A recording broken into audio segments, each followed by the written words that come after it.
cost to install PEX in your entire house. That's $600 to run all PEX water lines, hot and cold. Let's see how much we get back in copper recycling. Yay. Why did I change it over? Well, a couple reasons, many reasons. A lot of the joints were getting corroded. Only a matter of time. That's one reason. Another reason is the way the copper was run in this house back in the 50s went around the whole building. I call it around the barn. It's not direct to wherever, so that if you have a on-demand heat, it takes a while for it to heat up and get to your shower or sink. So I ran direct lines to everything.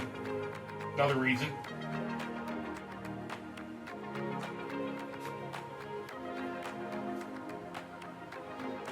I'm putting in a new HVAC system, so I wanted the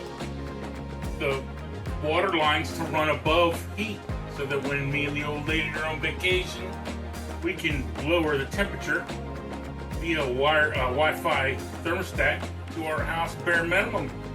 Pipes don't freeze, the PEX expands. Copper will not.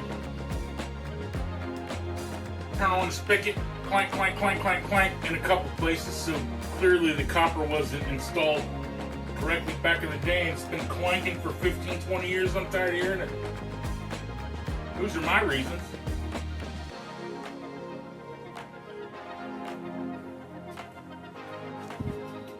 Make sure that you cut off your brass, separate your copper from your joints to full sticks of copper. Why is that important? To get every dollar possible back.